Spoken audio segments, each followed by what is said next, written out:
call the Groton Utilities Commission Water Pollution Control Authority meeting for October 21st, 2020 to order.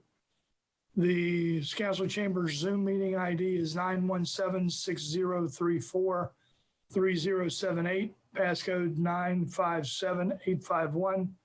Roll call, we have Commissioners Duarte, Zuliani, and Godley, and Chairman Hedrick here. Commissioner Scully is excused. We'll move to the minutes. I need a motion to accept the meeting minutes of September 16th, 2020.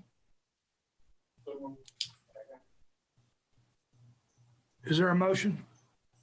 No, if you can only do mine. All right, do we have the microphones on? Because I didn't hear the motion or the second. We do not. It's on now. Okay, who's the motion? Jeff, Paul second. And who's second? Me, Art second. Okay, so we have a motion and a second. Are there any changes to the minutes? Seeing none, or hearing none, all in favor say aye. Aye. Aye. Opposed? Abstention? Motion carries. Okay, we'll move to the treasurer's report. I need a motion for the treasurer's report for September 20th, or excuse me, for September 2020. Second. Have a motion? Do we second? Rob, motion, Paul second. Okay, we have a motion and a second. Is there any discussion on the treasurer's report? Okay, hearing none, all in favor say aye. Aye. Opposed? Abstention? Motion carries. All right, communications and reports. If you go into your packets, there's an email from Sam Spano, 10/5/2020 to the director. There's customer service insert regarding the MECA meeting which occurred. There's a thank you from Aveline Mills, a thank you from the Rotary Club, and a thank you from the Focella.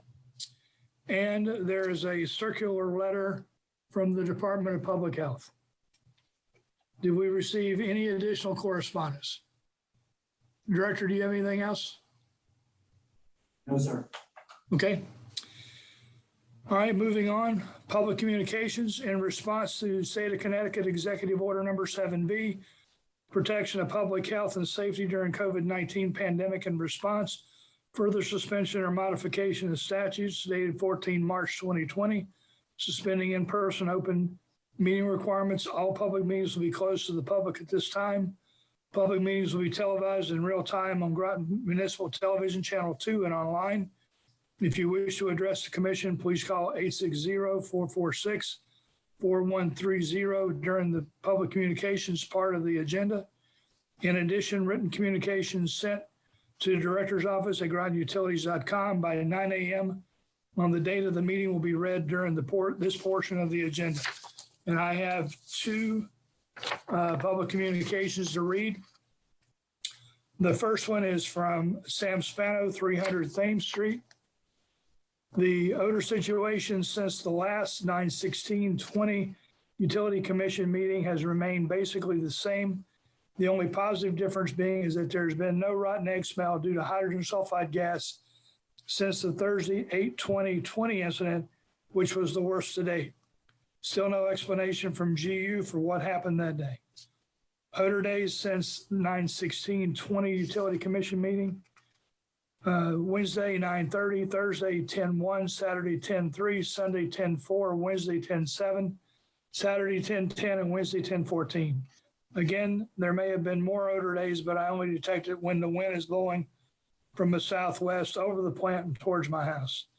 The Thursday 10/1 event was a particularly bad raw sewage odor, and this ties only with Saturday 9/5 as the second worst day to date. I believe the 9/30, 10/1, 10/3, and 10/4 events are related. These incidents were reported directly to Director Gaudet. See email Spano Gaudet 10/5/19, and that's in your packet. I made a point to Director Gaudet in the above referenced email and would like to make it again. I believe these odors are coming from somewhere high up in the plant. They somehow get into the airstream over the plant and then are carried to my property, which has an elevation approximately 20 feet higher than ground level at the plant. This is providing there is a southwest wind that particular day. As a result, odors detected in my elevation, both in the front and rear of my house, may not necessarily be detected at the plant or even on Thames Street, which is slightly higher than the plant. The odor problems have now been going on for 15 months. Not only has this caused me respiratory health related problems, but I believe it has hurt my property value and also degrades the whole neighborhood. I watched the televised 9/16/20 Utility Commission meeting very closely. I was disappointed as to the direction this meeting went. It's basically being that everyone at GU is doing a great job and I'm the only one complaining. I also take offense and feel somewhat betrayed at what the chairman said in regards to myself, since my name was mentioned more than once by him. Basically, to sum this up, while there have apparently been a couple of other legitimate complaints submitted by other individuals, these were not read or considered relevant to, in his opinion, these have been solicited by me. In addition, he said I need to stop calling around the GU personnel and demanded I only call GU customer service with my complaints. I have tried this new procedure and it is very tedious. First, after being asked if I want to make a payment, please have my credit card information available, etc. Then press 2 to talk to an operator. I then have to go through my whole identity process each time and then explain what the issue for the call is to someone who has no clues to the history of the problem. This is very inefficient, particularly during regular business hours, and precious time is wasted when an actual odor event is taking place in real time. I would like to remind the chairperson that I had originally come to him in his position as mayor to ask for help on 10/5/19. This was after getting nowhere trying with GU upper management for 3 months straight. At this meeting, I presented him with a letter from a pulmonary physician dated 9/5/19 describing how my respiratory condition had been exacerbated by the fumes coming from the plant. At the conclusion of this meeting, he then asked me if I could attend the next day's Utility Commission meeting on 10/16/16 and explain to the commission about the odor problems. That was now more than a year ago. While I believe that GU is trying, it is disappointing to me that much of the progress at the plant has been because of me pointing out at these meetings or through other correspondence what should have been basic procedures done by the operator at the plant all along. For example, regularly scheduled cleaning of all tanks, using a vent hose on the pump trucks, regular everyday use of chlorine tabs in the scrubber. I would also like to make a point out that it was also me who first noted while a tour of the plant that the gas alarm and detection system on the methane burner room was unplugged and apparently not working for who knows how long. While this does not affect the odor issue, it is a major safety violation. How could something like this have gone unnoticed by the current operators? One thing that was mentioned at the 9/16 meeting was new odors at the beach this past summer. I believe these are coming from the pump station down there. This station regularly stinks. Complaints about this have been attributed to seaweed by GU. Another thing I would like to clarify, the orange air monitors put on my porch in 2019 by GU were, I believe, manufactured by Industrial Scientific. It is my understanding that these were of a type designed for concentrated gas found in manholes and not open air. It is no wonder that they were not more positive readings due to the dilution factor in open air. Also, I do not believe that one day that did show a high CO reading was due to the trucks going by. There are very few trucks on Thames Street, with the exception of waste pump trucks. One last point, also mentioned at the meeting, was the issue about 6 or so years ago with the primary buckled tank covers. I am very much aware of this problem since I worked closely with then Chief Plant Operator Kevin Cini to identify and correct this issue. At the time, I also had a good talk with the interim GU Director Banshee about the issue. Director Banshee was instrumental in getting funding approved through City Council to get new covers. It should be noted that after these covers were replaced, there's been no more odor issues until 7/8/19. Again, I thank the commissioners for your help in advance. We have another public communication from Bonnie Giesler at 25 4th Street. I would like to bring everybody's attention that an email I sent on August 25th, 2020 was not read at the Utility Commission meeting of 9/16/2020. It occurred when the chairman deferred the emails regarding the WPCA meeting to old business. At that time, instead of reading the email, the chairperson accused me of being solicited by my neighbor to write the email. That is a complete lie. Anyone who knows me knows I'm a woman who wouldn't be solicited by anyone. On Thursday, August 20th, 2020, I smelled an odor to smell like rotten eggs. Being concerned, I went to the house and Googled it. What I found was unsettling. I sent an email to find out what was going on. I've not really gotten an answer. I don't care if the chairperson tours the plant and checks everything out. He doesn't live here and he doesn't smell the odors we do. I have communicated with some MOS members and they are bothered by the odors and dirty water. So I would request, instead of the chairperson criticizing me, the commission truly investigate the problem. This is just like the rat problem, which I've been handling for over 4 years now. Now the electric boat is a scapegoat for both. If a chairperson doesn't want to read the email sent to him, perhaps he should get the position to someone else. I'm annoyed by the chairpersons criticizing me on social media and now at a city meeting that has been videotaped. Thank you for your time, Bonnie Giesler. The email from August 20th states, last Thursday, there was a rotten egg odor coming from the treatment plant. I've smelled bad odors before, but this was worse. I Googled it. I Googled what it could be, and it was a little frightening what the possibilities are. This needs to be addressed before there is an accident over there. Thank you for your time, Bonnie Giesler. So those are the public communications that I have for today under public communications. I will, when Mark Byron speaks on the PAF odor update, we'll get him to address those public communications and the additional actions that we are taking. Okay, we'll move on to regional water update. The Quantucket Cove interconnection. Yeah, so Ray Valentini has a medical appointment.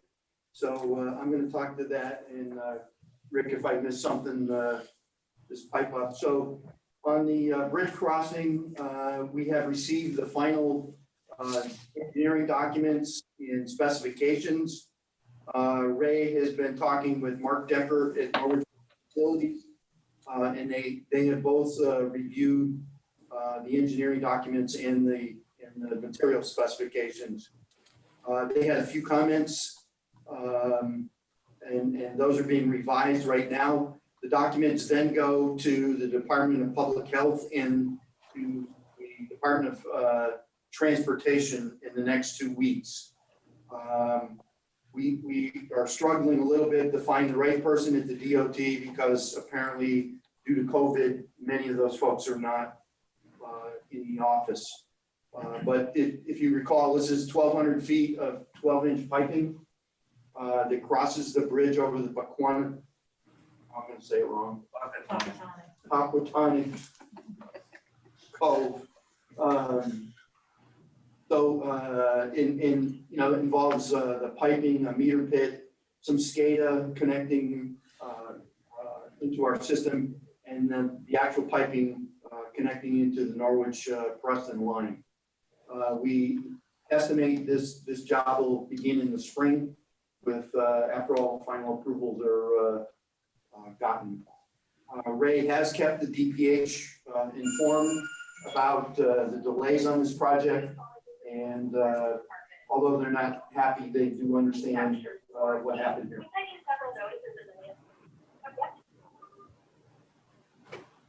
So that's the update on bridge crossing. Can I add one thing on that, Mark? Yes, sir. Go ahead.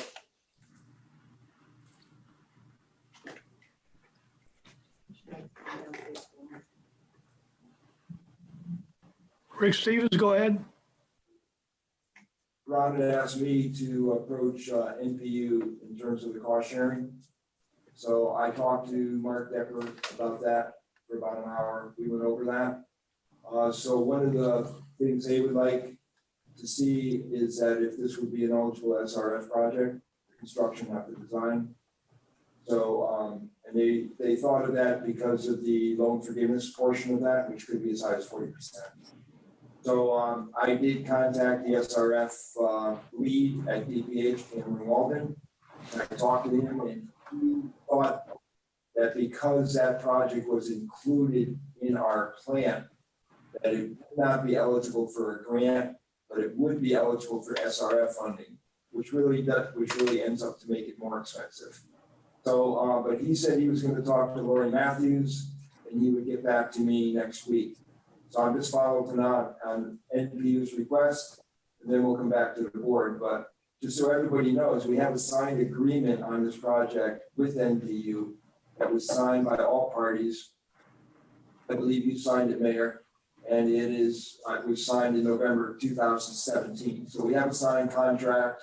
We in the contract, it said we are responsible to do a sale of excess water permit.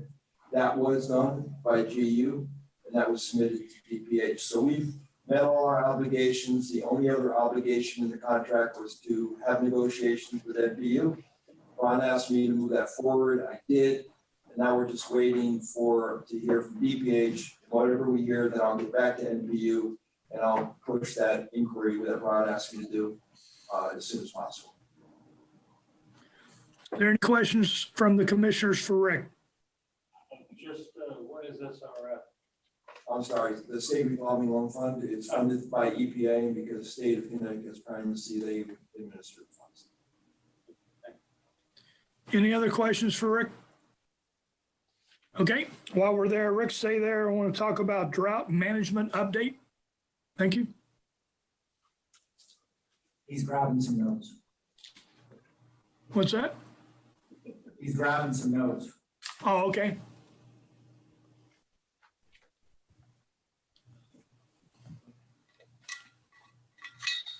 Yes, Mayor.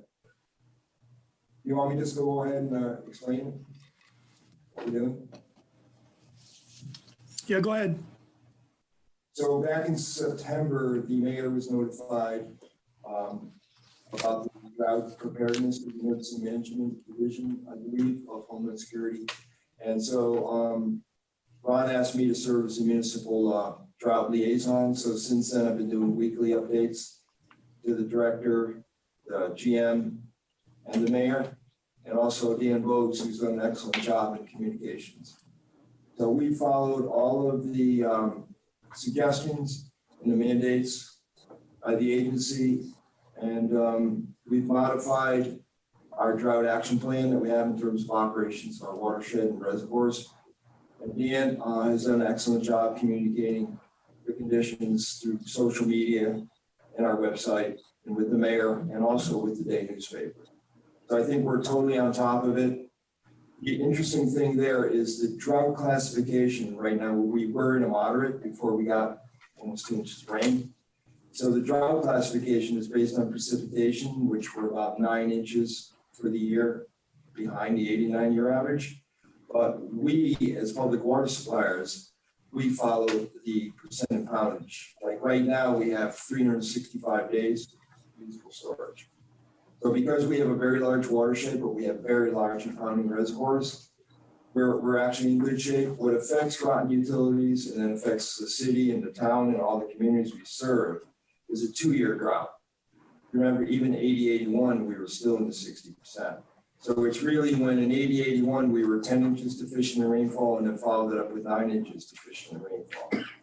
But we don't just take this lightly. We have plans, we have a dynamic plan, and we're continually modifying that based on conditions like to receive rainfall, to take advantage of groundwater withdrawal, groundwater pumping and renewal.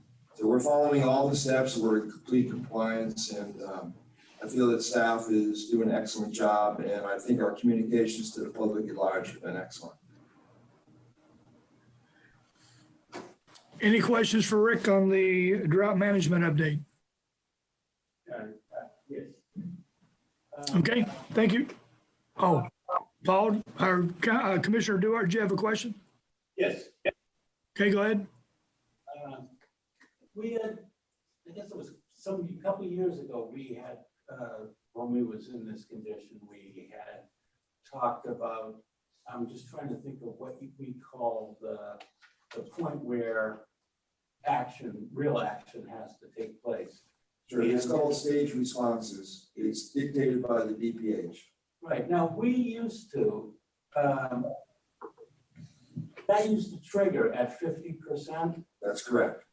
Now, didn't we move that up to 60? No, we did not. Okay, because I know we had that conversation Right. and I didn't know whether it was, and I was just going off the report from Norwich. They're at 68 and they're already starting. Well, we did. They don't have the yield we But have. in terms of advising the public, Dan's done an excellent job, following all the guidelines of the different agencies. You know, so we've done both. We're following both agencies and their guidelines, but in terms of DPH and who regulates us, the stage response plan doesn't begin to 50%, and that's even an advisement of voluntary conservation. That's not mandatory. I just wanted to burn my own mind where that trigger point was. Okay, anything else for Rick? All right, thank you. We will move on to monthly financial highlights. E.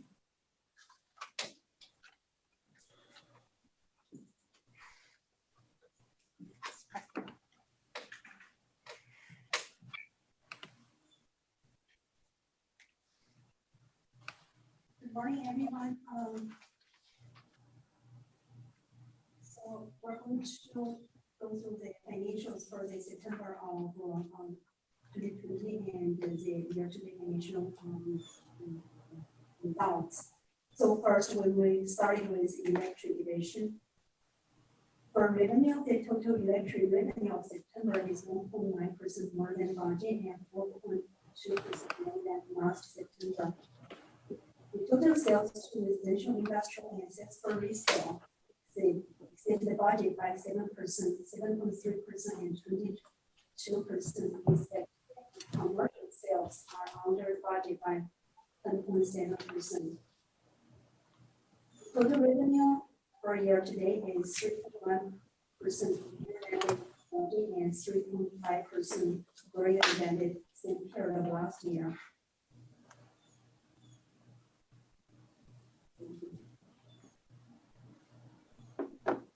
And also fiscal year to date, the sales to residential, industrial, and sales for resale exceeded the budget by 10% and 8.5% and 7.4% respectively, and commercial sales are under the budget by 10.3%. And for the operation and maintenance expense for September are 18.5% below the budget and 22.5% below the budget for the fiscal year to date. Net income for the month is 48.5% more than the budget due to the below budget operation and maintenance expense. The net income for the fiscal year to date is 78.1% more than the budget, also due to the below budget operation and maintenance expense. This is this cash on hand for electric is 107 days. This is the general review for the electric division.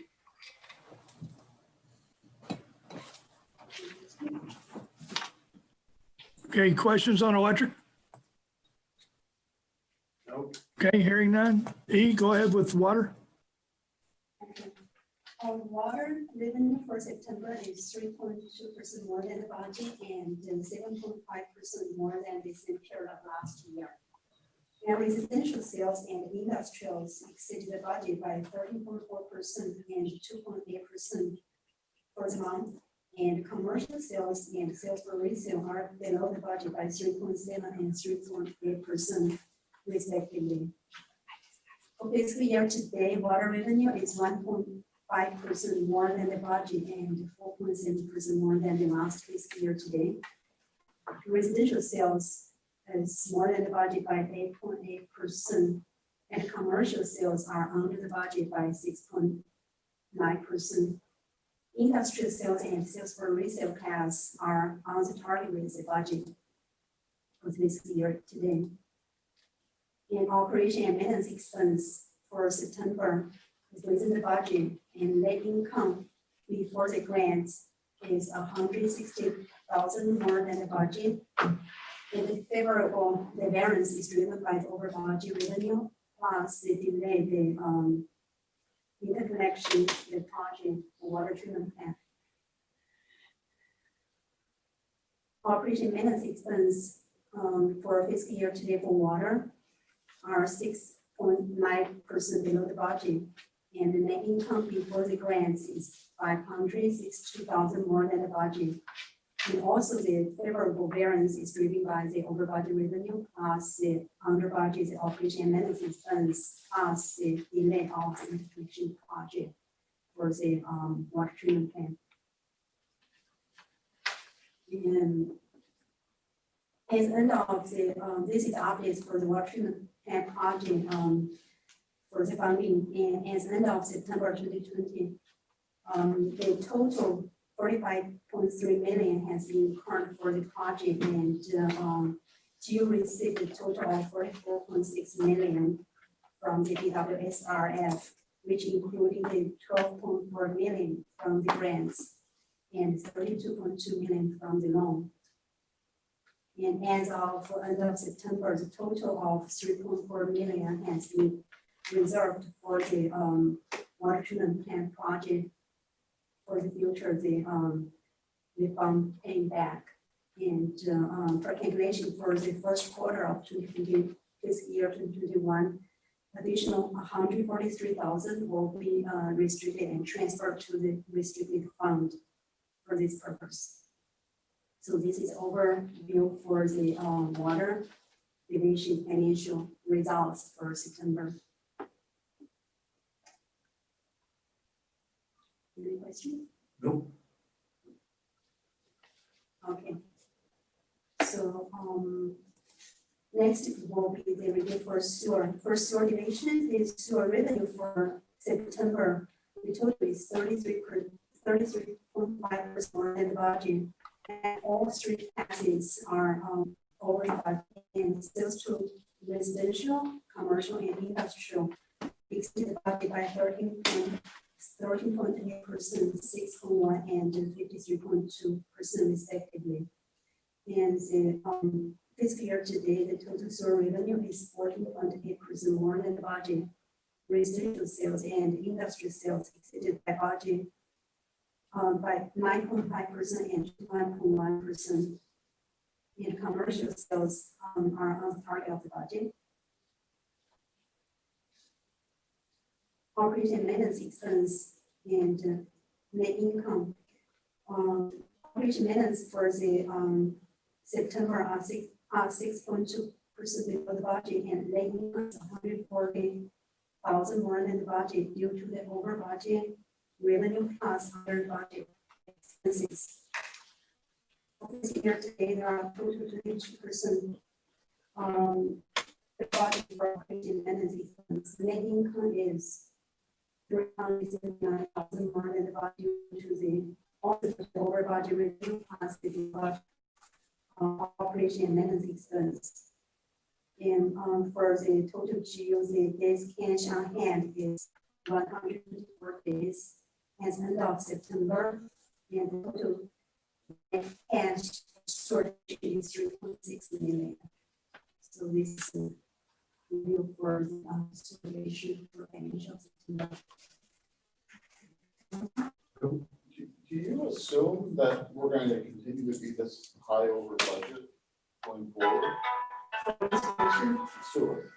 Sure, this vacancy for the industrial, this month we have 53.2% below the over the budget as due to the we have one of the industry and we didn't stop the doing the deduction since the August, and we probably will resume the deduction of this year, the communication accounts. So that will help with the revenue side. What do we say to collect 20% of the deductions from August to December? I mean, before that will allow this large. At least for the till December. Yes, we had 4 months where the deduct was ceased until levy. So in December, it should resume. So there will be 53% for budget. No, I don't think so. Over the rest of the year, it'll levelize it back out. That's what. The favorability will stay.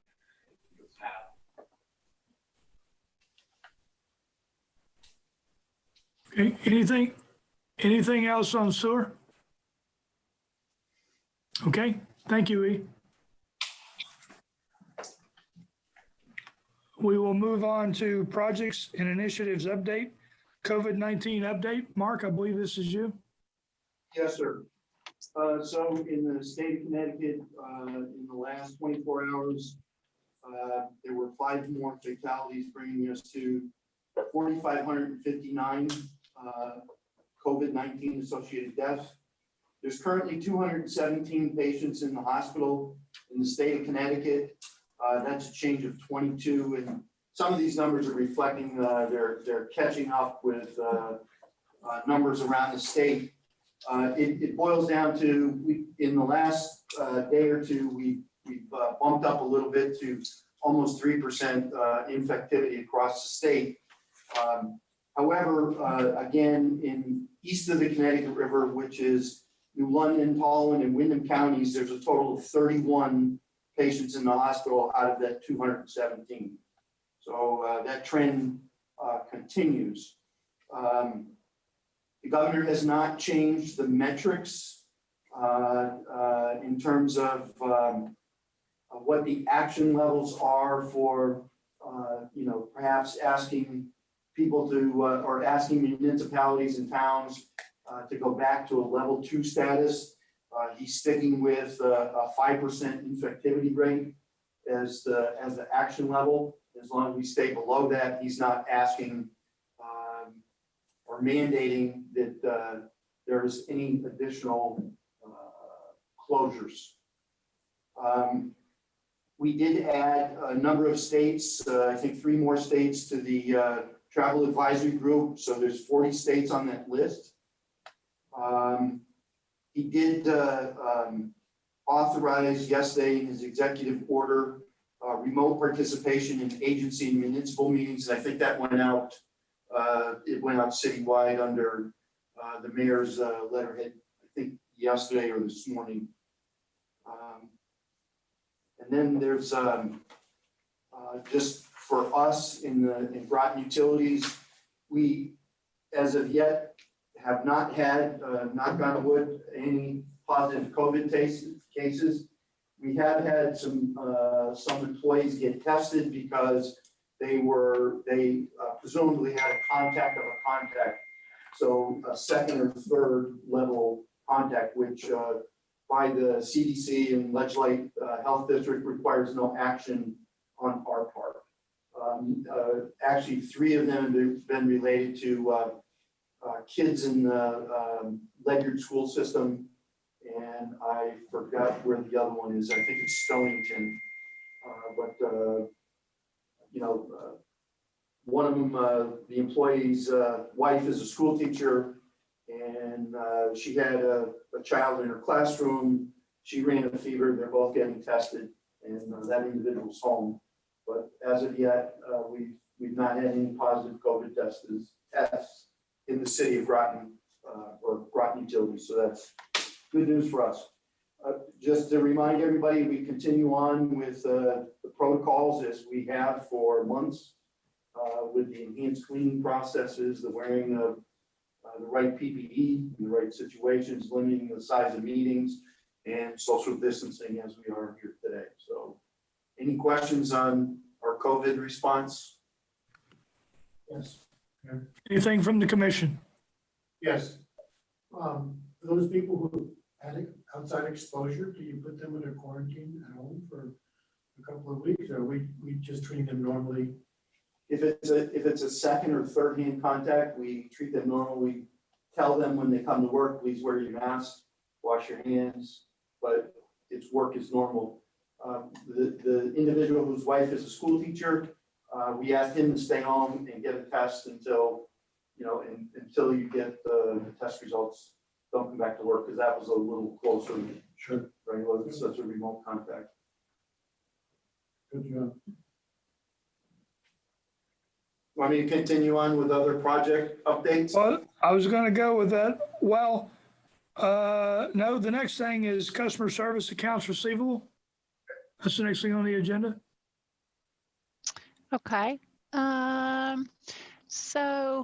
Last month, we actually we're sitting at roughly about any given day, kind of fluctuate about 15% delinquency rate from over 30 days. We actually started doing non-pay disconnections as of October 1st.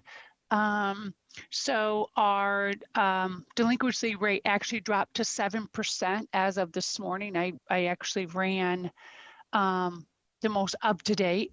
So we have dropped about 7% by us being able to do some non-paid disconnects, which was strictly electric only. We are actually going to start doing water this week. We did roughly around 300 disconnects since October 1st between Basra and Groton Utilities. I also went through and I did a quick analysis of how much money is going to be coming in where a customer was approved for TVCCA money and then also Groton social service money. And then additional thing, which is called Operation Fuel, which is going into like 2021. And this is all guaranteed money. It's just that we haven't received it yet. And it's roughly around 194,000. With that included, that actually drops our AR delinquency down roughly around 4.8 to 5%, which is roughly about 1.5% higher than we normally sit at this time of the year. Okay, any questions from the commission for Tina? Did I understand it right? The drop from 15 down to 7, it wasn't because of people catching up. It was because they were removed from the non-payment? No, it means that we actually interrupted, shut their service off, and then they paid their utility bill. Oh, okay, so that response. And here's an interesting thing that I was extremely surprised with is that a lot of customers, when we interrupted their service, they contacted us and they made a statement that they were under the understanding they didn't have to pay their utility bill until December because of the COVID executive order. So there was a lot of confusion out there. And unfortunately, I mean, we've done our due diligence, sending cutoff notices. We've shut off notices all along. We never stop sending them. But it's interesting how many customers just pick a date and they hear a date and that's what they go on thinking that they didn't have to pay their utility bill. So. Anything else for Tina? Okay, thank you, Tina. Filtration plant project commissioning update. Mark, is this you? Actually, Rick is going to handle that piece of it. And Okay, that's what I thought. Okay, Rick? an update on a couple other projects and initiatives that you asked about in the last meeting after Rick is finished. Okay.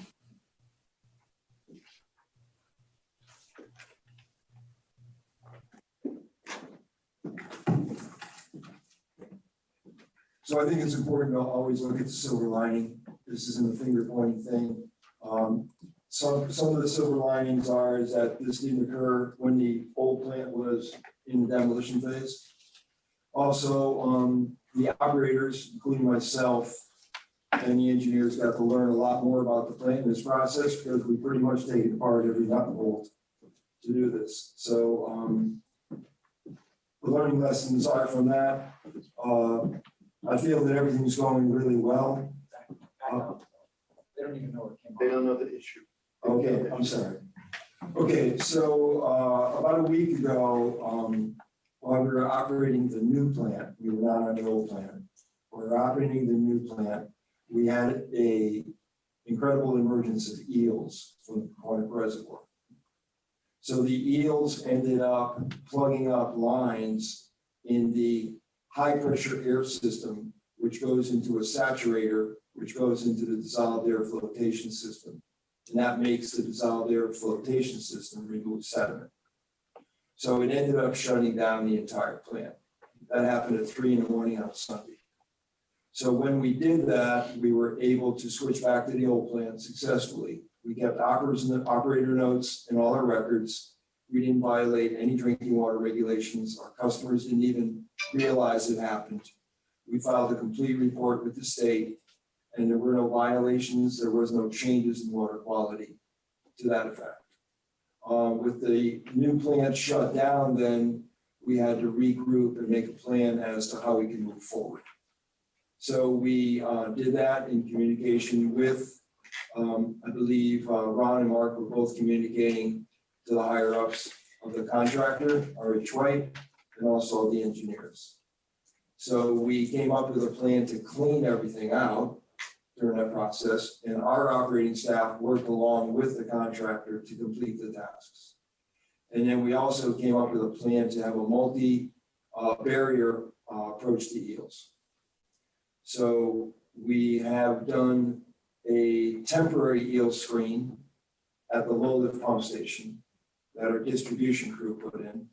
We have increased the lights. It looks like Gillette Stadium on a Sunday afternoon at nighttime because the lights, you know, make the eels move away.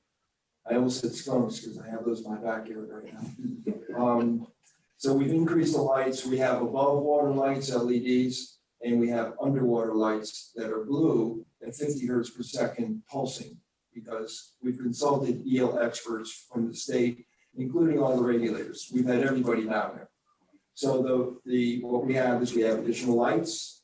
We have temporary screens, which are going to be changed out soon. Then inside the plant, there's a common sump or channel where the water enters the new plant. We are in the process of building screening there. And then, because the air lines are the most sensitive in the dissolved air flotation process, we are building another box screen in the effluent channel of the dissolved air flotation, which occurs after the sedimentation and dissolved air flotation. So we have like 3 layers of screening plus the lights. And then we brought the DEEP in because we were almost under a consent order to provide for the eels to be able to move back to the Atlantic Ocean. So we used some Egyptian technology and are putting in a siphon system that requires no energy. And we're going to put a siphonage near the intake, put it over the spillway so they can make it through the mill race into Bluff Point Estuary, Long Island Sound, Atlantic Ocean, and back to the Saragossa Sea. We had the DEP down there, we had NOAA down there, and URI down there. They all concurred on the size of pipe, the location of pipe. So we got all their blessings. That'll be installed Friday. We are also having a diver Friday, and we're going to dive the intake to make sure at the low lift that there's nothing else residual there. Then we developed, so that will all be put on a technical drawing that I believe you received digitally. So with that technical drawing, all of those remediations are noted. There's also some longer terms. So the longer term immediate one will be to provide better screening at the low lift. We are having that engineered right now. We have not received the final drawings, but we received a sketch that we vetted. So we're having that engineered by Ecosystems Inc., who's been doing our source water monitoring. And the principal person there is a really noted limnologist recognized by EPA and DPH. So they're doing that design right now, but that won't be able to be presented to the Utility Commission for cost till next month. So if approved, that's 2 months away. So we'll keep the temporary screening in. And then long range, unfortunately, the low lift pump station built in 1960 was not included in the plant renovations. because everything's about money. So it was a cost savings at the time. We thought we could do it piecemeal with plant staff, and that was a mistake. So we are gonna look at coming back to the commission with a request to have that evaluated by an outside engineering firm. And they would look at the whole station and put a proposal into what we need to do to move forward. So I think Ron and Mark suggested we use the engineering pool that we did with the facility plan for the wastewater. So we'll use that pool of talent and we'll get some information from them. So we're going to be soliciting that this month. We're not asking for any permission to approve anything at this time because we don't have a plan or costing. But we will come back next month and advise you. And if anyone wanted to come down, I'd be happy to take this map and with social distancing and I would walk everybody through everything that's going on. But like I said, all the staff, all the engineering, top management support with the contractor, all the work has been like everyone working together, working very hard to make sure this is. And then Mark did ask me, well, what if all this fails? Because we give them the old plant, what if all this fails? And you never in the public water supply said, well, it'll be too bad, we'll be out of water. You can never lose fire protection. You can never lose water for the community. You would have to move everyone out of every medical facility. All the children couldn't go to school. I mean, it would be a disaster. So we came up with a catastrophic plan that we vetted initially to the DPH. And then we've worked out with all the contractors and the process control people. And with a very easy process, you would go to a human machine interface. You would call up a screen. You would close 4 valves and you would shut off 3 pumps. And you could go into a mode called direct filtration, which is an approved EPA method to run a plant rather than the type of plant we run. And then with state approval, pre-approval, you could go into direct filtration, bypassing the saturator system, the airlines and everything. And then because all our plant personnel personally took all the saturator piping apart and cleaned all like 200 nozzles out and put them back in, that we are qualified to do that if this ever happened on a catastrophic level. And we could be in that condition for a couple of weeks without any problem. And that's going to be into an SOP, right? Yes, and that'll all be documented in SOP and we'll have training on it and we'll do it as a practice run, trial run and document it all. And even today I met with the person from Leopold and I walked him through the plan and he said that would work. And it's been done before, and there's, you know, we'll be able to start with the operators in interfacing with the machinery. So the plan is now to continue the disinfection of the plant because we took things apart, and then to get all the screening in on Friday, and hopefully we're looking at Wednesday, Thursday to put the new plant back online and continue the 30-day trial. However, the RHY contractor hasn't been sitting on their heels. They've been working. They have crews that are doing masonry. They have crews that are doing the abatement. They have crews that are doing all the windows. They're doing roofing. They're doing all the grading. They're doing mechanical work. And they're repairing some of the faults they had that came up during the initial part of the trial. So everyone's still working on the project, including the operators. And eel is on the menu in the cafeteria. Yes, they have, if you, I will never eat sushi again. How did they swim in?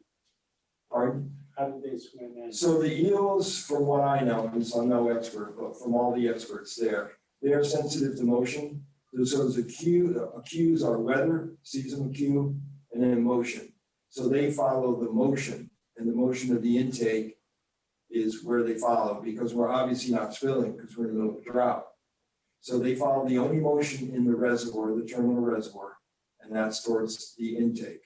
That's why we're building the siphon line to give them an alternate release back. Right, but I mean, but how did eels get into the Sure. reservoir to start off with? They actually, because we actually figured this out too. They actually come from the Saragossa Sea, do their whole journey. Right. They come right up, they climb up the spillway.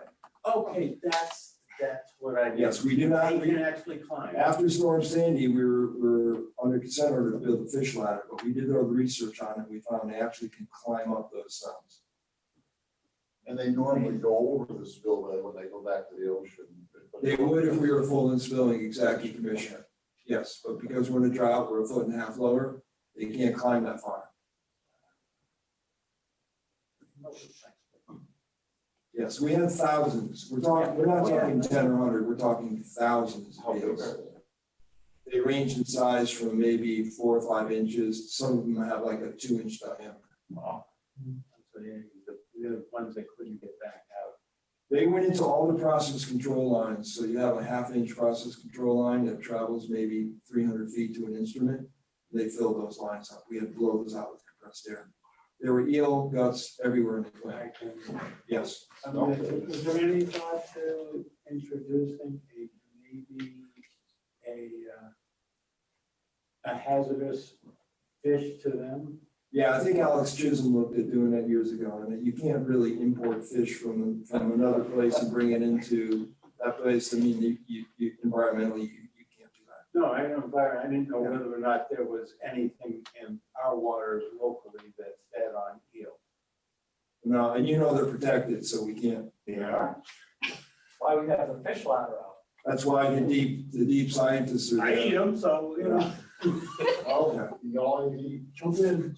These are silver eels too, just for, so if you Google silver eels, Saragossa Sea, it'll explain the whole thing to you. There used to be a massive industry in Mystic in the 1800s. Any other questions for Rick? Yes. I have a couple Commissioner Giuliani, was that you? Yes, please. Because this wasn't anticipated in the beginning, just to consider the design for the plan. So it's a good point. I think what happened in the process is we looked at the 60-year-old low lift station and we thought we could do, because it does have traveling screens in it, but they're not eel specific. So put in 1960, they didn't do that specificity. So when we come back to you, it'll be for modifications to the low lift pump station, hazardous materials abatement, it'll be HVAC, it'll be pumping equipment, instrumentation equipment, and eel specific internal traveling screens that are automatic. I know you don't have the short and long-term cost of complete resolve of this problem. Do you anticipate this will fall under the contingency construction of the plan? So no, we don't anticipate at this time that the work there, and don't forget, like, this isn't just me, we had all our employees have been working on this. So we did that to try to cut the costs from the contractor. And really it's, in terms of the eel specific, it's the 2 screenings that we're doing in terms of materials. It's mostly the labor that we did this past week. And we were probably at least 50, maybe 65% of the crew doing all the work. In terms of the long range plans, Commissioner, though, that's why that needs to come back to the mayor and the commission to look at that. And then the director and GM will figure out how we're gonna account for those costs in the long term. At this point, the low lift pump station will become a new project because the low lift pump station and the eel screens weren't included in the scope of this project. So it's, it could have been, but they were worried about cost at the time, so they just made the scope the filtration part of the plant, not the intake facility or the low lift pump station. So it's another project, which we're queuing up to be next, almost in an emergency style. So it's hopefully next, so that, when's the seal migration? It starts from October 1st through December 15th. So the goal would be to see if we can do it before next year so that we can see if we can avoid them ever making it into the plant to begin with. The current screening that they're putting in the plant should save us inside the plant, but we never want them to get that far. And we didn't have this problem before. So we've had the problem before, but don't forget the old plant was just a series of tanks. So in terms of the process control and instrumentation, there was very little. And we didn't have all of the sophistication that we have in the new plant.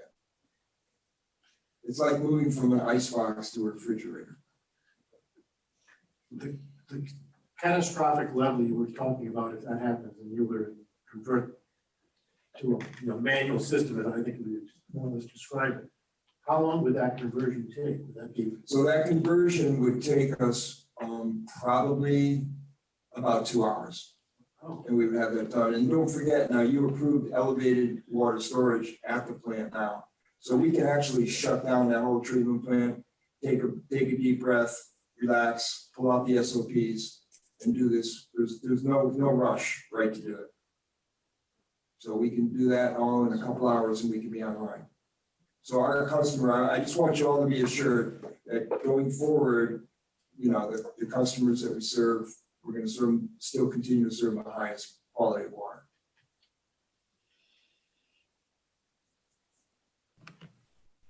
Anything else for Rick? All right, Rick, I have a comment and I have a question. The comment is your drawing shows a box screen with an airburst cleaning system down at the low lift pump station. Are you guys looking at measures you could take to prevent cavitation of the centrifugal pumps? Because my concern is if you're blowing air in there, air may get into the system and could cause cavitation of the pumps, and you could vapor lock pumps or damage impellers or shafts. So that's a good point, but the actual screen you're relating to is the one that's being designed by Ecosystems Inc. That'll Yeah. be reading. So that air will go from underneath the screens, Mayor, to the atmosphere. So the other pumps, which are vertical turbines, are the large ones. Yeah. They will not be affected. Okay. So we shouldn't have any issues with cavitation. All right, thank you. And then my question is, we were in the middle of plant operability testing. What does this work stoppage do to that? Does that mean we just start over at day one, or do we continue from where we were?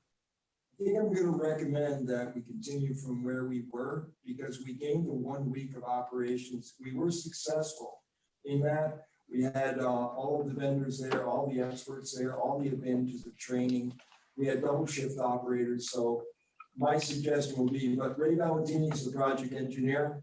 So I would defer to him and then have Ron talk to the, Jim McCarthy from RH White and Chris Yanoni. But since it was 1 week and since all that we've learned, I feel that we can move on forward from there. But that's just my recommendation. Other people have to evaluate that. Doesn't the DPH have to approve that? Yes, that we're gonna, that's a good point, Mark. We're gonna put a letter to the DPH mayor on Friday. Yeah. Send this drawing to you and to the commissioners first to let us know. And then we'll also include our catastrophic plan.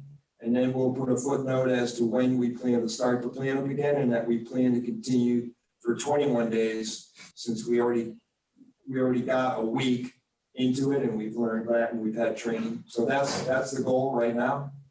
Okay. I just wanted to let the commission know that there could potentially be an impact on schedule should the DEP not accept this. Sure.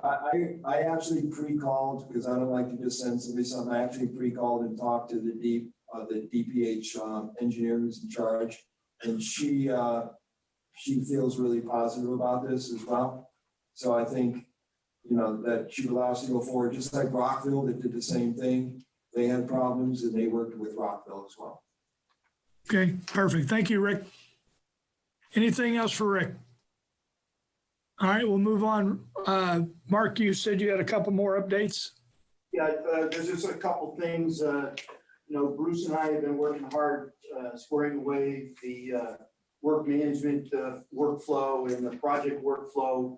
And Bruce is going to talk about, just for briefly, kind of the high level project stuff. But I just wanted to, in the last month, in the spirit of informing you about how much work we're actually getting done, we've completed the Avery Point Campus Light project. That was successful and we did it right on budget.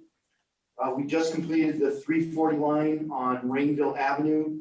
That was a 4-pole replacement. We completed West Side Middle School. That's installing primary cable and transformer. We also just finished a long-term job that was Laurelwood. That is also complete. That was a 15 kV transformer, underground cabling, poles, secondary wire, a lot of shift and replacing services. As you know, we had the issue with the Regency, so we fixed that, right? That's done. And we completed Grasso Tech. In the last meeting, Commissioner Scully asked us about the status of the Thomas Road underground cable. We've gone out and assessed that. We have come up with a repair plan. It turns out that the conduit that cable runs through is asbestos conduit. So we will be outsourcing that job to an outside firm to do that. However, the good news is we have found a way to do this job and not have splices at each side of the bridge. We'll make one pull all the way through. What happens at that bridge is the bridge moves, and because the cable has been spliced, it gets tighter and tighter and tighter.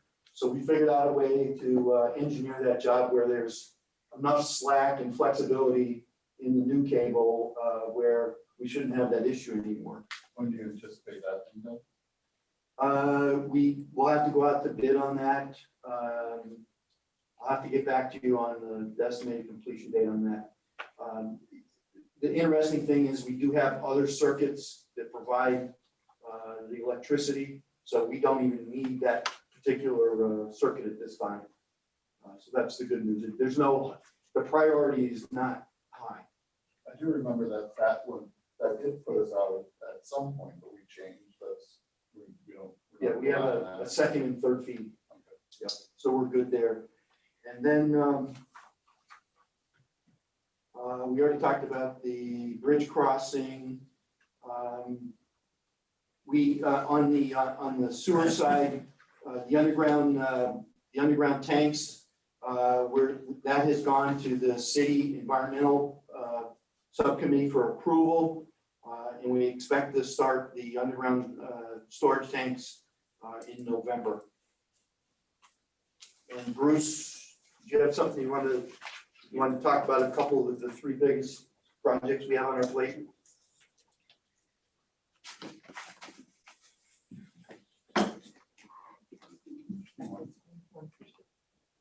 Good morning. First of all, I want to talk about the transmission project. That's where we're at with that. Well, hopefully by next Tuesday, we're going to hit one of our milestones. We're going to basically put application up to Siting Council for approval.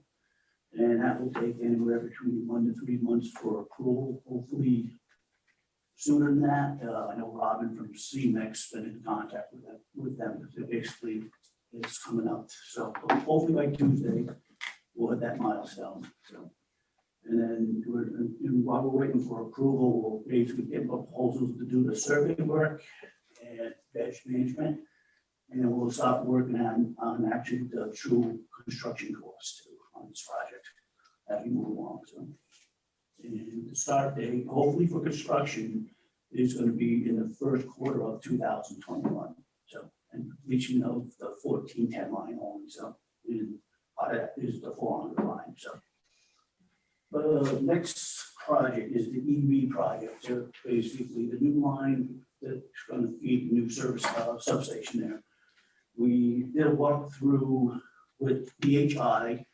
We're going to get a proposal for them to do basically the 100 lines, which is the top line, the lines on top for that. What we have planned is for the last 2 months of this year is to have the GE personnel install the poles, which is approximately 31 of them.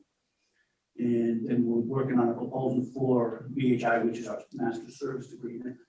So, and then do Hendricks, that will be the next stage. We'll plan that out too. So, and then after that's completed, we will have our own crew back and basically switch all the other lines over and stuff on the poles. So that's where we're at. We've got doing the final design. We up our inventories on all the poles, so the poles are in stock right now for the use of all this stuff. So, And that's really the update for it. Any questions? Questions for Bruce on those projects? Okay, thank you, Bruce. I believe that Sue is going to speak to the software assessment. Yes, Mayor, thank you very much. Sue Thank you, Sue. Blanchett, General Manager IT. And can you hear me, please? Yeah, we hear you fine, Sue. Okay, thank you. Groton Utilities has been reviewing the features and functionality of our existing financial and also utility billing software for a period of time. And we're planning prior to this, to the strategic planning events, we were planning to review our processes and see if we can gain some efficiencies and improvements. We're in the process now of contracting with a third-party vendor to assist us with that process of identifying where we can review our existing systems for both the financials and UB, where we can make improvements by improving the setups of our existing systems or changing some functionality, or perhaps looking at our internal manual processes and see where we can make improvements there. So we're moving forward with this project. It's been budgeted. It's part of our strategic plan. All the commissioners will recall that the idea of software replacement or software enhancement was discussed during strategic planning sessions. And our goal here is to know what we don't know, utilizing that third party to assist us in determining if we can improve what we have, fill gaps, or potentially in the long term consider replacement of our existing systems.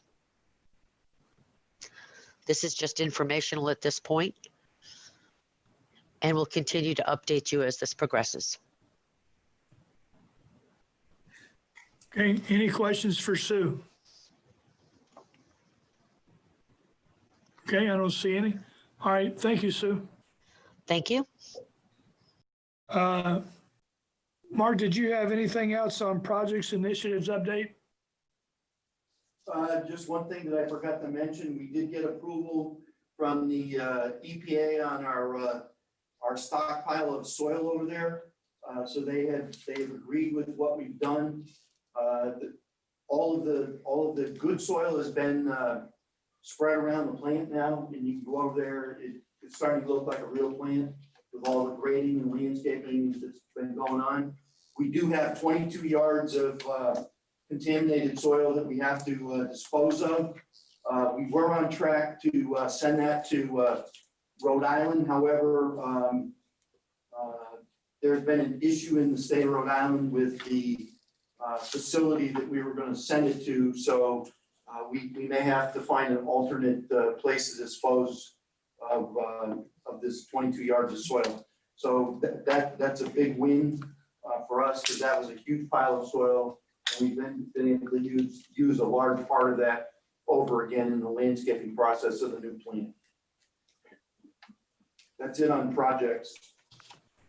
Okay. We'll move to old business, PAF odor update. If you could give us an update and also address the public communications from both Sam Spano and Bonnie Giesler. Okay, so in the last month, we continue to work on the odor issue. We did a smoke test on the thickener building, and we had a roofing contractor coming in to seal that building up. We did find some minor leaks there. We don't believe actually that has contributed to the odor, but it's just another thing to go after to ensure that we've turned over every rock looking for the probable source of the odor issue. So we've done that. We have also contacted Pfizer and Electric Boat. And we found, talking with their operations folks, that they were holding, sewage in holding tanks for a considerable amount of time in both areas. So working with their operations people, this is mainly Joe Pratt working with them, they decided that they would flush more often, empty the tanks more often and use more volume when they're flushing to try and help, at the beginning, because we're receiving that material. The other thing they talked about is using the same bioxide system that we use in our system. And Joe was working with those two individuals, one from Pfizer, one from EB, on how to get that done, put him in the right contact, and how to inject bioxide upstream to help us mitigate odors as well. We have verified all the tanks have been cleaned. They've been on schedule. We are using the vent hose when the sludge tank comes in to pump that. We do have roof work being planned down there. Don't believe that will affect the odor situation at all, but it is in the way of upgrading the plant. We have been continuously monitoring the stack for odors. We're not finding an issue, unless we, do an evolution, a cleaning evolution or draining evolution or some operations, then you would expect some odor there. But any odor that we've detected or any hydrogen sulfide has been, a momentary issue. So we're still working on trying to solve the odor issue at the PAF. We haven't given up on it, but we haven't found the silver bullet yet either. But just we continue to work on it. Question? Any questions for Mark? We also need, Mark, we need to keep both Bonnie and Sam informed. I know that Sam calls periodically. I'm not sure about Bonnie, but we should probably periodically check with them and then keep them informed. Okay. Mr. Mayor? Bob? Mayor? Commissioner Giuliani? It's frustrating to see how long this has been going on, and I'm sure Sam lost it by now. I did stop by the plant twice. I did a perimeter on the exterior portion. Based on where the wind was coming from, usually on the extreme end of the plant where the wind was departing the plant, I did detect a small plant odor. It wasn't disturbing enough to, wake me up, but it was there, just enough to say, okay, something coming across the street. I went across the street and I went around the houses all around. I couldn't detect any of it. So within the 2 times I was there, it was noticeable, but it was not reaching around the community. And that was a musty odor, with a musty, earthy odor. It wasn't raw sewage, right? Well, it was raw sewage. No, it was what I would consider raw sewage. It wasn't, but it was faint. I don't know where it proceeds from here, but I did find some. Just for information. We'll continue to work on this issue. We just recently, last month we reported we installed the carbon filters in the manhole covers up Main Street. I think 7 different manholes there.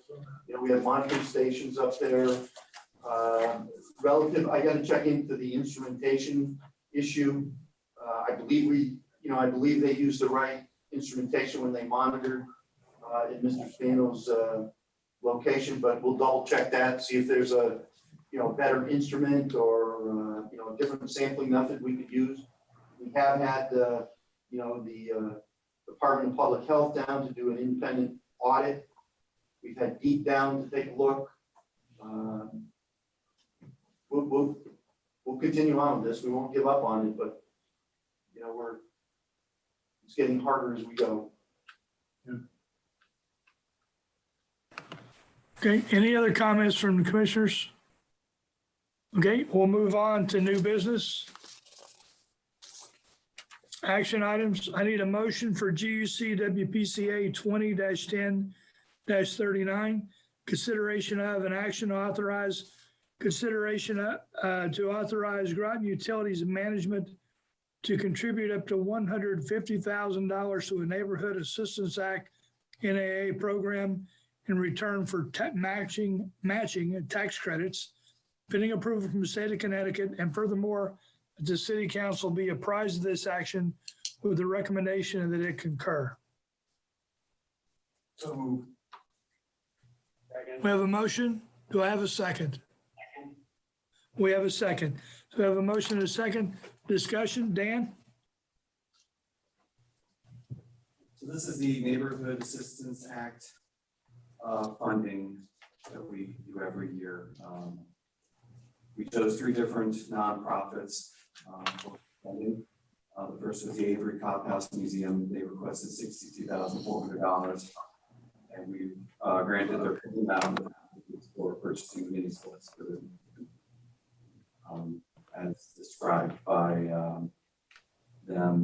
It's very hot. It's very not a pleasant situation when you're in there, and this should help a whole heck of a lot. The second was the Bill Moore Library for $19,525. That's their full amount. The project is replacing all facility lighting with LED lights. And the third is Sacred Heart School, $68,075. That's a partial amount. And their projects are second floor mini splits, LED lighting in the parking lot, and energy efficient water heater and energy efficient auto scrubber and extractor. It's the full $150,000. Questions on that? It was presented. Oh, So Have all the recipients received? this is, I believe, requesting the approval for it, and then the checks will go out Okay. afterwards. Okay, any other questions on this resolution? Hearing none, all in favor say aye. Aye. Opposed? Abstention? Motion carries. Okay, I need a motion for GUC WPCA 20-10-40. Consideration of an action authorize management to contribute up to $500,000 and no cents to Mystic River Homes Incorporated towards the development of the Mystic River Homes Congregate in return for matching tax credits as part of the state of Connecticut's Housing Tax Credit Contribution, HTCC program. And furthermore, that the city council be apprised of this action with the recommendation that it concur. So moved. Second. I have a motion and a second. Discussion, Dan? So this is for the Mystic Rivers Homes. It's a nonprofit senior living home in Nowag. This is part of the Connecticut Housing Finance Authority Housing Tax Credit Contribution Program, which is annually funded up to $10 million. And they've made a request for $500,000. That'll be a tax credit from us. Much long and short of it. I've been told we've participated in this in the past. This is my first go around with it, but we have contributed to them before through this program. Okay. Okay, questions or comments from the commission? Okay, hearing none. All in favor say aye. Aye. Opposed? Abstention? Motion carries. Thank you, Dan. All right, so now we will go into the strategic planning portion of the meeting. Ron, you want to take the lead on this? Sure, I got it. Thank you, Mayor. You'll see the last few pages of your package are the short version of the strategic planning. You know that with Tim Blodgett, we worked through a whole process where we did mission, vision, core values. We worked through a SWOT analysis with strengths and weaknesses. And then we worked through a whole set of priorities, and we've set everything out. This is a draft document. The front page has the mission, which everybody has seen and was presented with Tim Blodgett here 2 months ago. The mission has become GU, a premier utility at your service. This is all still draft form. It can be changed, it can be commented on, or anything else. My plan today was to not read everything on the document, but just go through the front pages and then concentrate on the very last page, which is the commission level goals. So over the last month, I've done presentations with every single group, with every employee. So we've hit pretty much 120 employees with a presentation on this. And I actually backed up, I talked them through the process. I talked them through the way that all the supervisors in the company got together and worked together to help create it. The way that we put that together, kept showing it to the commission for feedback. So the hope is at this point, this is getting pretty solid, and based on any feedback we get from you guys today or offline at any time, we may put an action through, and we can also talk about that. I don't know how officially to adopt it, but the thought was that maybe the commission should adopt it through an official action. And then also, and I will talk to the mayor about this, whether we should hand this out to city council as soon as maybe the next COW, or certainly the one after that, so city council can see what it is. And they can react or just understand it. So in the first page, it goes through the core values, and I'm not going to read all the details, but the safety, customer and community, integrity, fiscal responsibility, infrastructure reliability, and stewardship. The end result of this could be posters around the facility in different places and operations and inside all the groups, so that the employees can read it, understand it, and we can try to live by it, each and every one of us. The next few pages takes the areas that are strategic priorities. The safety end statement, we support all efforts for a safe environment for our employees and customers. That group was guided by Mark and the GU Safety Committee, I believe, along with the safety consultant. And they have a very rigorous set of goals and sub-goals that we should be able to chew right through. One of the ones that's kind of interesting is it says, start every meeting with a moment of safety to make sure that everybody continually thinks about safety. And possibly we'll want to bring that to the commission in this meeting or not. That's up to you, it's up to the chair. The next strategic priority is customers and community. The end statement there is we nurture and grow trusted relationships within our communities by providing quality services, reliability, and value. Dan ran that group. And they've got a good amount of goals underneath there.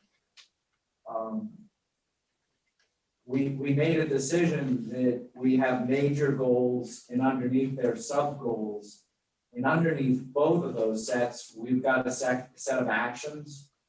It was decided that the actions are tactical.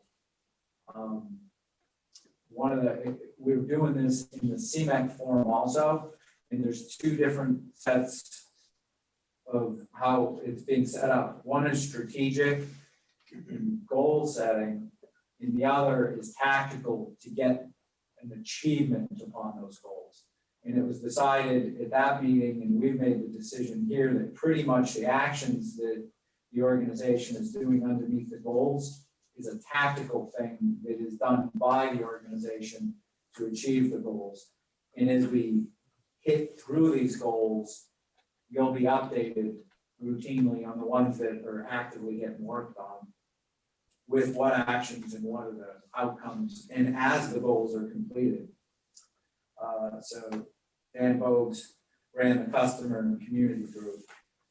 Financial stability was we foster our strong foundation of financial stewardship to provide opportunities for enhanced utility services. That group, I was part of this group. Ron, Juhas, E, and Ruth helped drive the financial stability group. And the one goal that I'll note today is evaluate existing accounting software systems and their dependencies with other critical systems. That whole charting out and third-party consulting that Sue was talking about today really looks at the way the organization does business every day to day, and evaluates with whether we're using our financial software and our CIS system, the customer information system, appropriately. So that's directly related to that goal. Workforce development. We continue to develop a proficient and diverse workforce to meet the evolving needs of our business. This group was run by our HR director, Linda, and Aaron Brooks out of Key Accounts. And we can see their goals there. And then there's one of the goals there is to kind of work on automating some of the HR support so that it takes less effort, so that we actually can do the things we're saying we're going to do with our workforce and track things like such as training better. Infrastructure reliability. We continue reinvesting in our core infrastructures to provide the foundation necessary for a vibrant, resilient community to thrive. This group was led by Tina, and then Bruce, by order of his job function, got involved along with operations. And the organization pretty much does this, but we're trying to formalize that we have solid 5-year plans and that we're executing on those plans. And when something disrupts our 5-year plan, such as the low lift pump station, we realized that that was kind of a miss, and it was taken out of scope, and it kind of reorganizes the way the next 5 years looks, and will probably be one of the concentrations in the next 12 months that kind of sets a lot of other things in that plan back. So that's the core goal there. Regulatory compliance. We commit resources to meet or exceed all regulatory requirements, and actively participate in governance process as a trusted partner. This group was led by Sue, and Randy was heavily involved, although the operations crew has been so busy that it's hard to attend all meetings.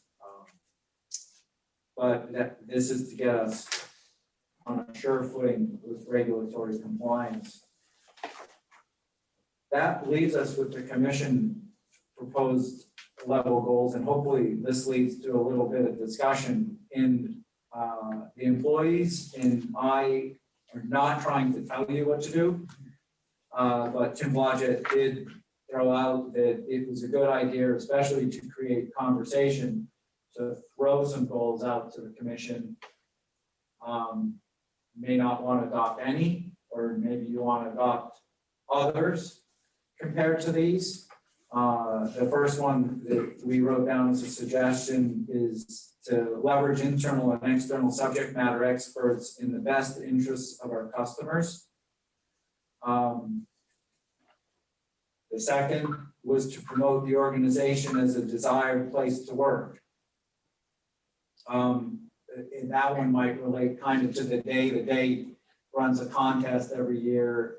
I think it's the day, or maybe it's the Hartford Current. It's like the top place to work, and then they rank like the top 10 places to work in order of a whole area or something like that.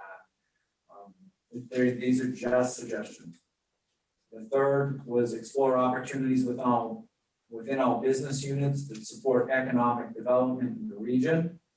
It's just to highlight for maybe the commission that, maybe we have brainstorming sessions during the commission meetings or separate from them in other forum where we're just looking for ways to make sure that the utility is supporting economic development appropriately.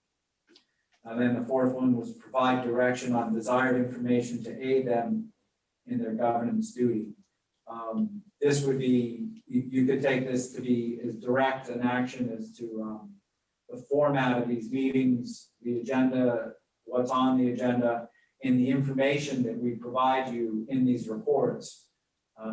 Sometimes they get really hefty, 80 pages or so. Other times they're not quite so big, but we could be giving you too much data and too much information, and then that may not actually help us every day. With that, I'll toss it back to you guys, because the goal would be to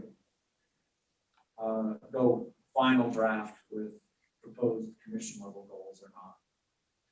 The wording on 4 doesn't seem right to me. I mean, provide direction on desired information to aid them in their governance duties. These are goals for us, so I think it needs to be worded something like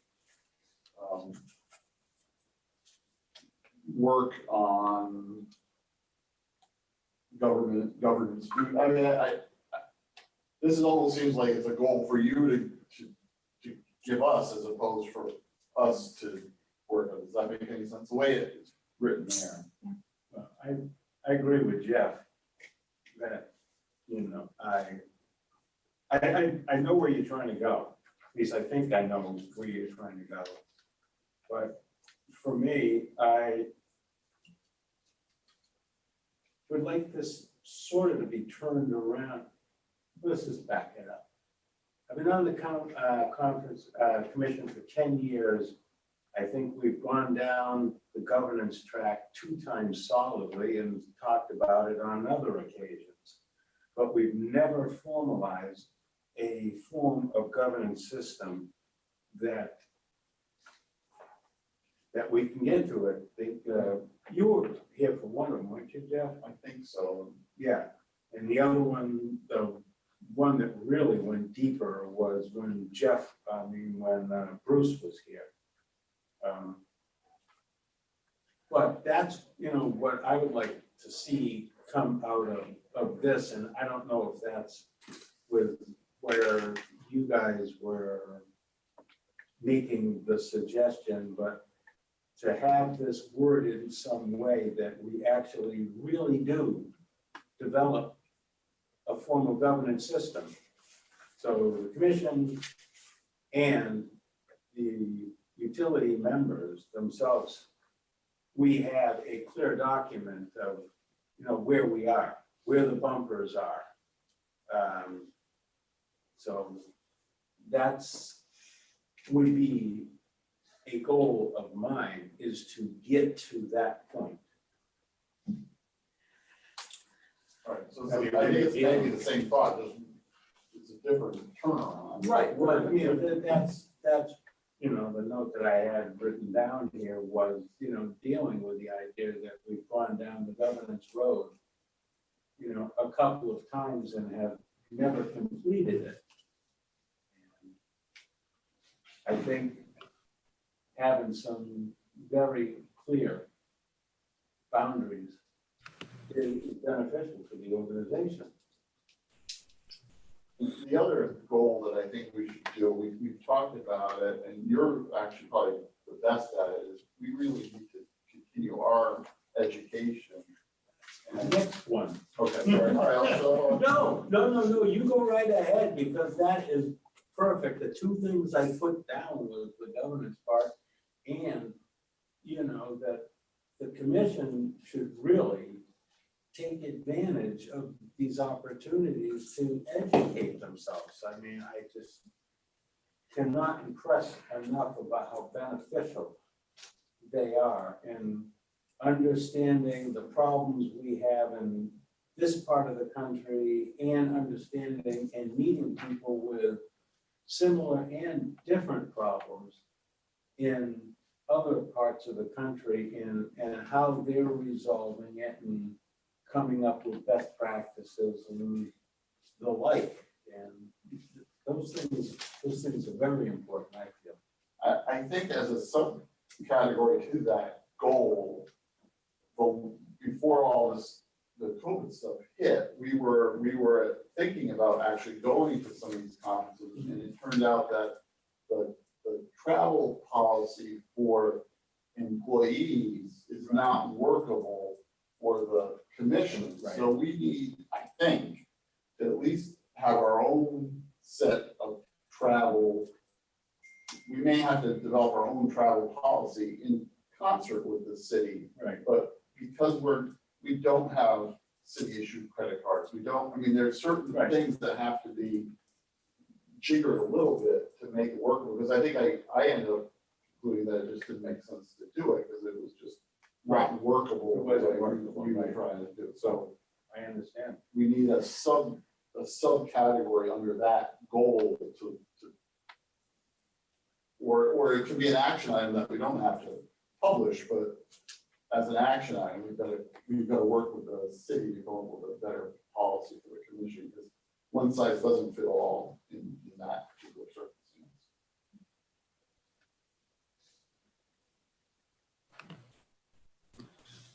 So with the way, is there any other questions or comments on this? Well, maybe not on number 4.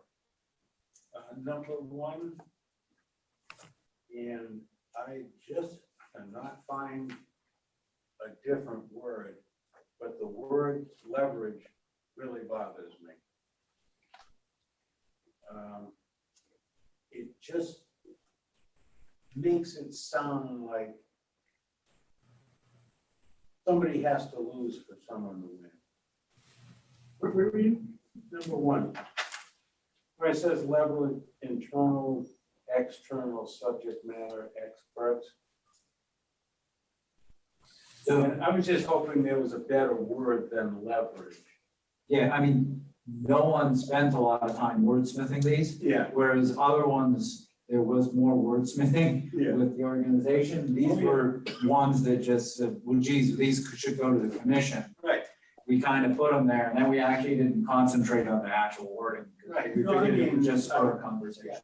This is a knock on anybody. It's just that me, I don't know if anybody else feels that way. You can't even find a definition for it in the dictionary. It keeps reverting back to lever. And it'll give you leverage as a noun. And that's the only explanation. There was no synonyms. There was nothing in the thesaurus that was going to give me a different word. But, you know, it's not a great word. You know, when you start people saying, yeah, well, I have leverage over this person, so they're going to do this, or, you know, we have leverage this way, so this is going to force this action. I was just looking for something kinder and gentler. I don't know if anybody has any ideas. I mean, English was definitely not my A student subject. On goal 1, do you like the concept? I'm not exactly sure what it means either, but. Well, I mean, I had to read that several times to get through the subject matter expert. Yeah, I mean, you could word it to something to the effect that engage subject matter experts to assist the commission in providing better service to our customers. Well, if we wanted to simplify it, you could just say use, right? Because what we're trying to do is there's knowledge that's out there that we as a commission do not have. that we need to tap into in order to educate us and also to get information so we can make informed decisions.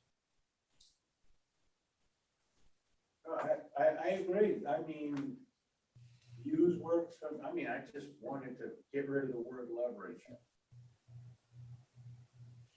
Before we started the strategic planning, we were doing routine we were trying to do a training topic, which was exactly this. In every utility commission meeting with the strategic planning, it's taken more time. We put that aside for the moment. So this one could be engaged subject matter experts for training of the commission and the community or something like that, or just internal for the commission. Well, I just looked it up real quick in a dictionary, and the second definition is use, for leverage, use, and then it says in parentheses, something to maximize advantage. And then the example they use is the organization needs to leverage its key resources. So that's the context that they had there.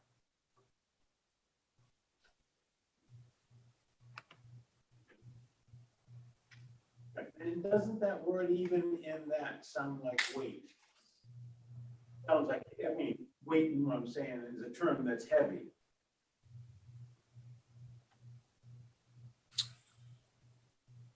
Well, you're talking about like a lever. Is that your reference, Paul? Or Commissioner Duarte? What was that? Is your reference a lever as in like to move something? Is that what you're referencing? Well, I mean, that's, you know, that's what I looked up in the dictionary. Okay. You know, so I mean, I was just, because I was looking for a better word. I was looking for a synonym or Sure. the source that was going to give me. By you saying use internal and external subject matter experts in the best interest of our customers is fine. The word leverage is gone, you know. Put in address, internal, external. I know what you're trying to, Well, I mean, leveraging is a negative, it seems negative. right. And that's all I wanted to do was just to,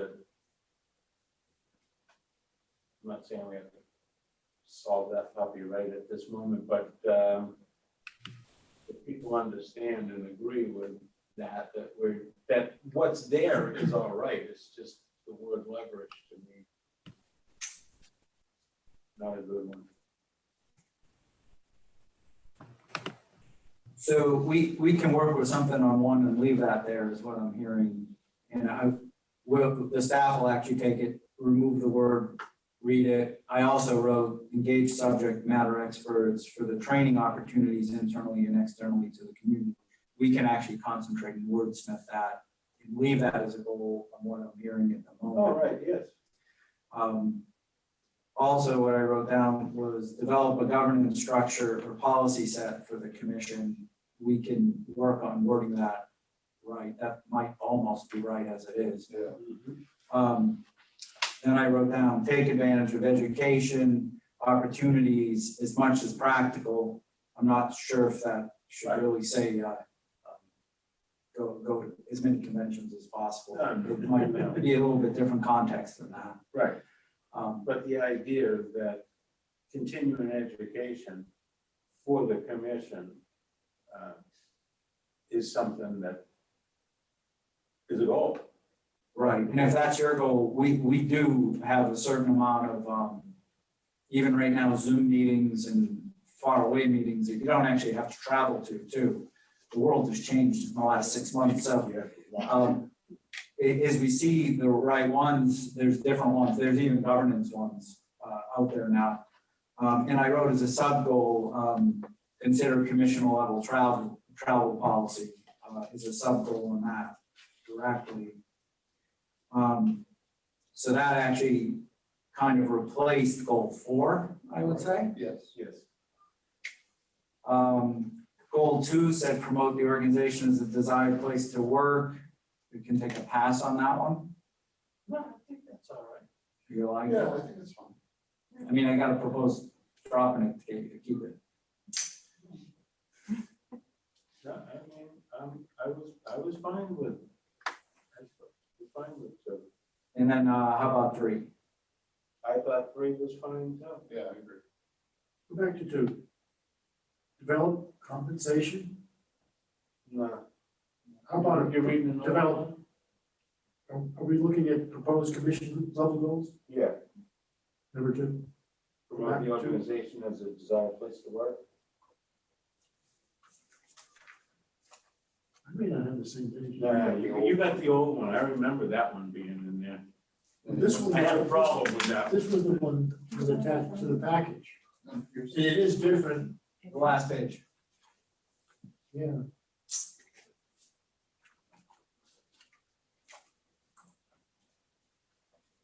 Oh, I know what I did. Hold on. I marked up. The one that was sent about a week ago. Yeah, let me Yeah. go back. The numbers, it was all moved around.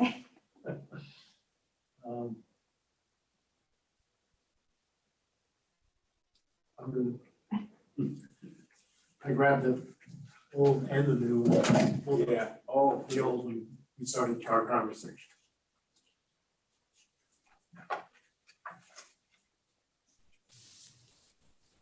Okay, so are we okay with these goals as rewritten, as revised? Yes, yes. I don't think we need to vote on them as much as maybe a consensus. Can I, maybe make a suggestion on a couple of things? On our first page, core values, we have physical responsibility. That sentence ends with debt. That's a negative figure in my opinion. Could we change that to financial resources or something, more positive? We won't use leverage. No. Yeah. That's a different.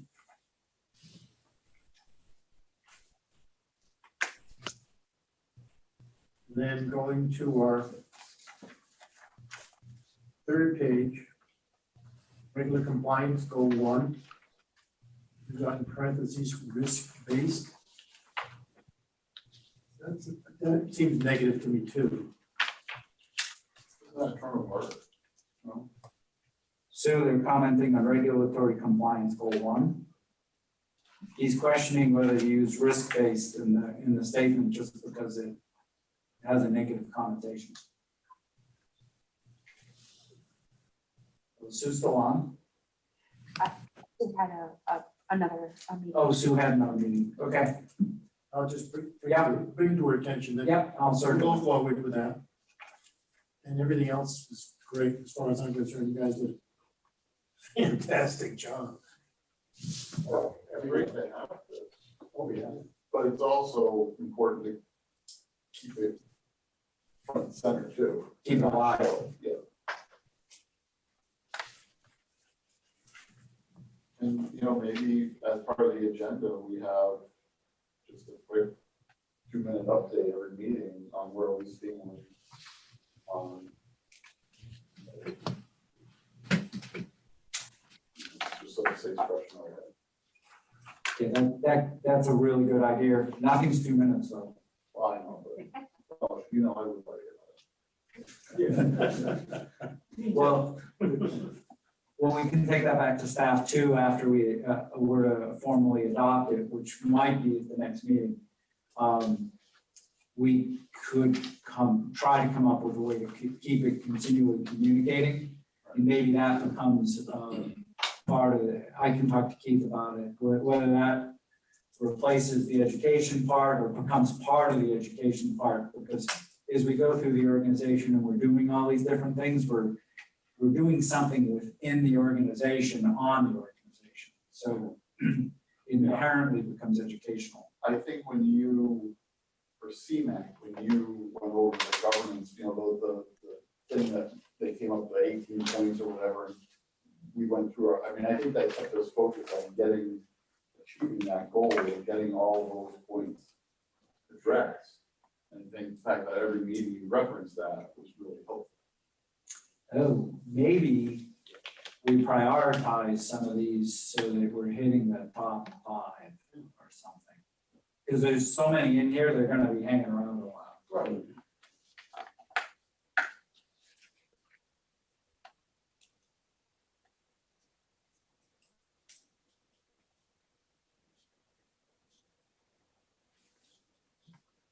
That's all I got. Okay, does anybody else have anything on this topic? Okay, then we'll move on. There is no executive session, and I will take a motion to adjourn. Second, We have a motion. Do we have a second? second, yes, you do. Motion and a second. We are adjourned. Thank you all for coming out. Staff, thank you very much for what you do.